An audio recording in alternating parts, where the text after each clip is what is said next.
दोस्तों, इस इमेज को देख के आपको कुछ याद आ रहा है? बिल्कुल यही हाल था मेरे कुछ सब्सक्राइबर फ्रेंड्स जो हैं उनका, जब उन्होंने गूगल पे जाके कुछ legal terms about the company search किया और वो कंफ्यूज्ड हो गए कि एक्चुअली लिखा क्या है, उनको समझ नहीं आया। तो उन्होंने मुझे मेल में रिक्वेस्ट भेजा कि आप इसके ऊपर एक वीडियो बनाइए और आसानी से हमें समझाइए कि इंडिया में कितने तरह के बिजनेस हम शुरू कर सकते हैं या बिजनेस टाइप्स हम शुरू कर सकते हैं, किसके अंडर हम रजिस्टर कर सकते हैं और हमारे लिए कौन सा सबसे ज्यादा बेनिफिशियल है। तो ये जो वीडियो है उनके लिए डेडिकेटेड है और आपको भी बहुत फायदा देने वाला है, क्योंकि 5 मिनट के अंदर आप पूरा ही क्लियर हो जाएंगे concept of types of companies या बिजनेस एंटिटीज, और आप किसी को समझा भी सकते हैं।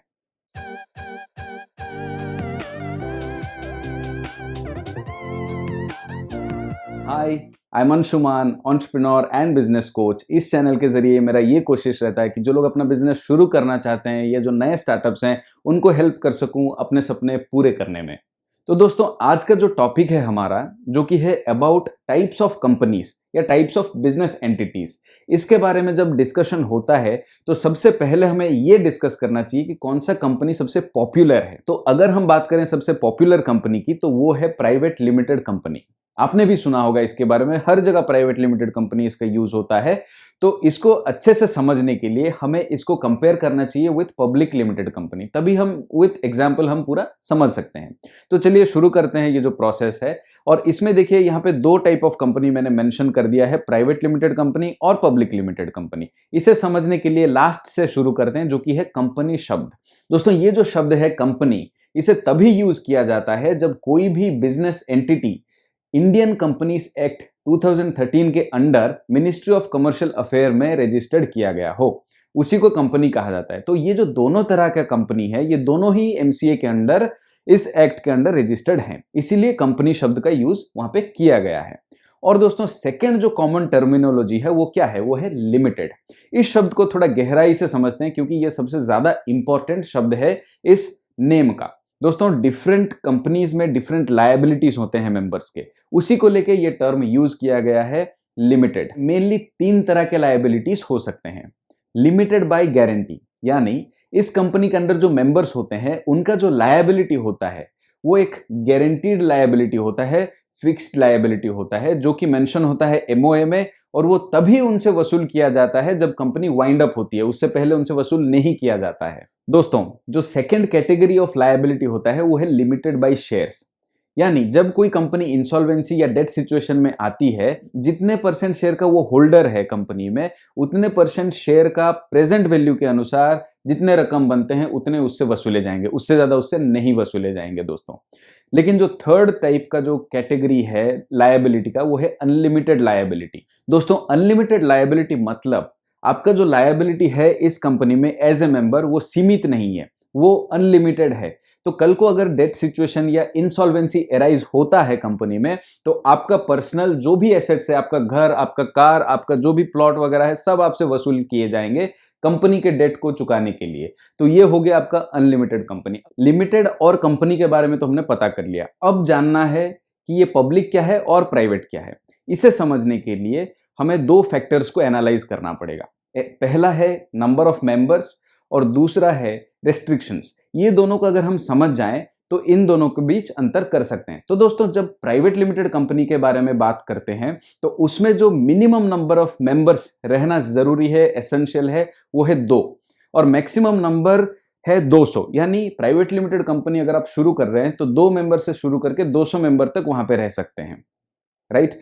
तो इसी तरह अगर हम बात करें पब्लिक लिमिटेड कंपनी की, तो वहां पे मिनिमम नंबर ऑफ मेंबर्स जो है वो 7 है, 7, और जो मैक्सिमम है वो अनलिमिटेड है। यानी एक बार कंपनी शुरू हो गई, उसके बाद लोग जुड़ते गए, तो वो अनलिमिटेड कंपनी आप बना सकते हैं पब्लिक लिमिटेड कंपनी में। तो दोस्तों, अगर हम बात करें रेस्ट्रिक्शन को लेके, तो प्राइवेट लिमिटेड कंपनी में कुछ ऐसे रेस्ट्रिक्शंस हैं जो पब्लिक लिमिटेड कंपनी में नहीं है। हम 2 मेन रेस्ट्रिक्शंस के बारे में बात करेंगे जिससे हमें समझने के लिए आसानी होगी।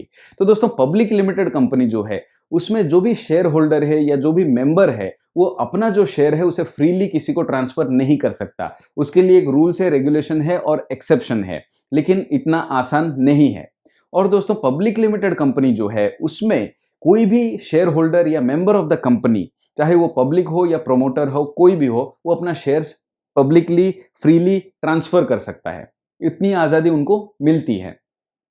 और जो सेकंड रिस्ट्रिक्शन है दोस्तों, जो प्राइवेट लिमिटेड कंपनी है वो कभी पब्लिक इशू नहीं लेके आ सकता या इनिशियल पब्लिक ऑफरिंग वगैरह जो है वो इशू करके पब्लिक का पैसा अपने कंपनी में इन्वेस्ट करने के लिए नहीं ऑफर कर सकता। लेकिन जो पब्लिक लिमिटेड कंपनी है वो किसी वक्त अगर चाहे तो पब्लिक से फंड रेज करने के लिए अपने कंपनी में आईपीओ इशू कर सकती है या उसे स्टॉक मार्केट में लिस्ट करवा के पब्लिक का पैसा उस कंपनी में इन्वेस्ट करवा सकती है। ये थे दो मेजर रेस्ट्रिक्शंस जो प्राइवेट लिमिटेड कंपनी में हैं और पब्लिक लिमिटेड कंपनी में जिनका फ्रीडम दिया गया है। तो दोस्तों, पब्लिक लिमिटेड और प्राइवेट लिमिटेड कंपनी के बारे में बातें जानने के बाद अभी चलते हैं कुछ नए कंपनीज या नए टाइप्स ऑफ कंपनीज की तरफ जो आपको हेल्प कर सकती हैं और आप शुरू कर सकते हैं, क्योंकि उसमें बेनिफिट्स बहुत अलग अलग तरह की बहुत अच्छे बेनिफिट्स दिए गए हैं।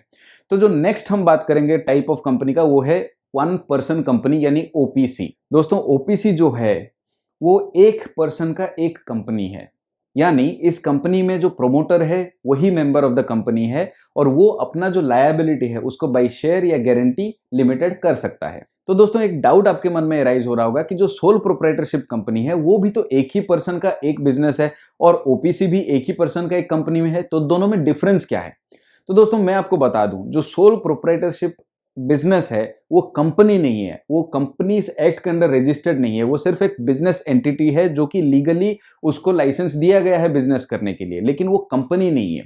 और इसमें मेन जो डिफरेंस है मैं आपको बता दूं, जो इंडियन लॉ है उसके सामने सोल प्रोप्राइटरशिप फर्म और जो सोल प्रोप्राइटरशिप का जो ओनर है, जो प्रोप्राइटर है, इन दोनों सेम ही है। ये दोनों अलग अलग एंटिटीज नहीं है लॉ के सामने। लेकिन वन पर्सन कंपनी जो ओपीसी है उसमें जो प्रोमोटर है और जो कंपनी है ये दोनों डिफरेंट एंटिटीज है। तो दोस्तों, इसको अगर आसान लैंग्वेज में मैं समझा दूं तो जो सोल प्रोप्राइटरशिप का जो ओनर है उसका लायबिलिटी अनलिमिटेड है और जो वन पर्सन कंपनी का जो लायबिलिटी है वो लिमिटेड है। तो अगर कल को डेट सिचुएशन एराइज होता है तो जो सोल प्रोप्राइटरशिप का प्रोप्राइटर है उससे सारे जो पैसे हैं वसूले जाएंगे, उसके पर्सनल एसेट्स भी वसूले जाएंगे। लेकिन दोस्तों, जो वन पर्सन कंपनी है इसका जो प्रोमोटर है उसका लायबिलिटी लिमिटेड है, इसीलिए कल को अगर डेट सिचुएशन एराइज हुआ तो इसका जो प्रमोटर है उसके पर्सनल एसेट्स पे कब्जा नहीं किया जाएगा, उसके पर्सनल पैसों से ये वसूल किया नहीं जाएगा, क्योंकि इसका जो लायबिलिटी है लिमिटेड है।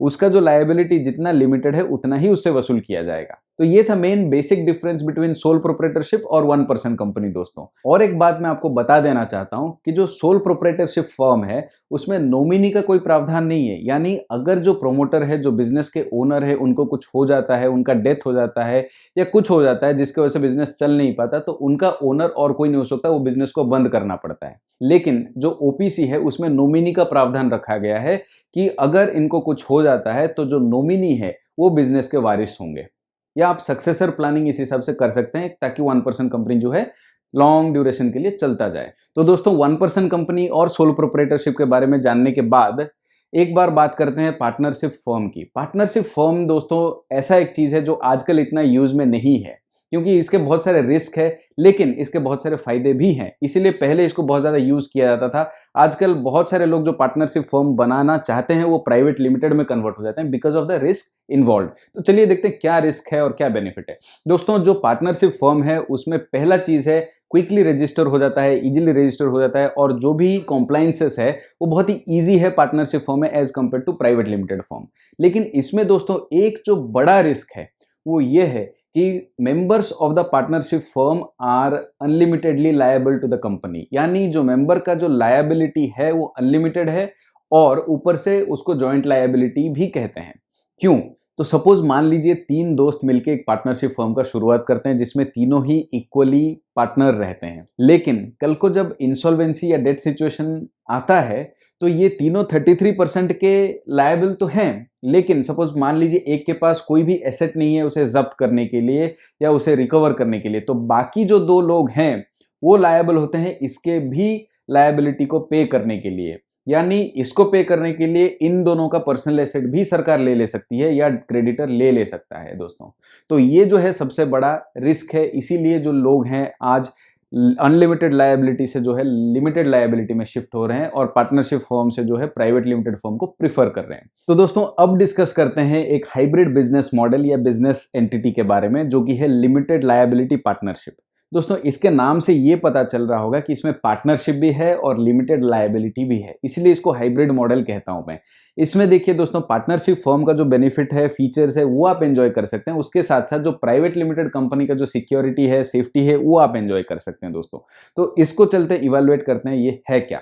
दोस्तों कोई भी कंपनी जो LLP एक्ट 2008 के अंडर रजिस्टर्ड है, उसको लिमिटेड लायबिलिटी या LLP फर्म या LLP कंपनी आप कह सकते हैं। तो दोस्तों इस कंपनी के जो मेंबर्स हैं वो अपने जो लायबिलिटी है उसको लिमिटेड कर सकते हैं, या तो विथ शेयर या तो विथ लायबिलिटी, जैसे कि मैंने आपको बताया। दोस्तों ये तो थे कंपनी के टाइप्स और उनके फीचर्स, उनके प्रोज, उनके कॉन्स, बहुत सारे उनके बेनिफिट्स, उनके फीचर मैंने आपको बता दिए। लेकिन ये मैंने आपको इसीलिए बताया क्योंकि आपको हेल्प हो कौन सा बिजनेस आप शुरू करें वो डिसाइड करने के लिए। अगर आपने एक बार डिसाइड कर लिया है कि कौन सा बिजनेस आप शुरू करना चाहते हैं, तब मैं आपको रेकमेंड करूंगा कि आप उसके बारे में पूरा जो डेटा है वो उठाइए इंटरनेट से और उसके ऊपर रिसर्च करिए, उसको समझिए अच्छे से, हर एक टर्म को समझिए और फिर जाके कंपनी में रजिस्टर करिए। क्योंकि मैंने जो डेटा आपको दिया है दोस्तों, वो आपको डिसाइड करने के लिए तो परफेक्ट है, सफिशिएंट है, लेकिन उसके ऊपर भी बहुत सारे ऐसे एक्सेप्शंस हैं, उसके ऊपर भी बहुत सारे ऐसे क्लॉजेस हैं जिनका जानना बहुत जरूरी है अगर आप कंपनी शुरू कर रहे हैं और कंपनी के प्रोमोटर बन रहे हैं। दोस्तों ये सारे जो कंपनीज के बारे में हमने डिस्कस किया, इसमें से अगर आप मुझसे पूछें अगर आप किस कंपनी को शुरू करना चाहते हैं, तो मैं ये रेकमेंड करूंगा, तो अगर आप एक से अधिक जन हैं, सिंगल पर्सन से अधिक जन हैं, तो आप प्राइवेट लिमिटेड कंपनी को ज्यादा प्रेफरेंस दीजिए, उसके बारे में पढ़े, इवैल्यूएट करिए। क्योंकि 90% ऑफ द स्टार्टअप्स दोस्तों जो कि फंडिंग होता है या वेंचर कैपिटलिस्ट से या बैंक से या गवर्नमेंट से, वो प्राइवेट लिमिटेड कंपनीज ही होती है। लेकिन इसमें एक चीज है कि इसमें रजिस्टर करने से लेके सारा ऑडिट वगैरह उसका जो है एक्सपेंस थोड़ा ज्यादा रहता है, और जो कॉम्प्लायंसेस है वो आप ज्यादा रूल्स या डिसिप्लिन फॉलो करके आपको करना पड़ता है। तो दोस्तों ये था आज का video about types of business entities in India. आप कौन सा बिजनेस शुरू करने से सबसे ज्यादा बेनिफिट आपको मिल सकता है। तो दोस्तों अगर ये वीडियो आपके लिए बेनिफिशियल हुआ, अगर आप इससे कुछ सीखे, तो एक लाइक जरूर करिए और कमेंट सेक्शन में मुझे बताइए। और इसमें मैंने अगर कोई कंपनी का छोड़ दिया, जैसे मैंने बहुत सारा छोड़ दिया, मैंने सोचा वो इंपॉर्टेंट नहीं है और वीडियो लंबा हो जाता, अगर आपको किसी पर्टिकुलर बिजनेस के बारे में जानना है जिसको मैंने कवर नहीं किया है इस वीडियो में, तो दोस्तों आप वो मुझे बताइए कमेंट सेक्शन में या ईमेल में, मैं वो वीडियो आपके लिए लेके आऊंगा। धन्यवाद, नमस्कार।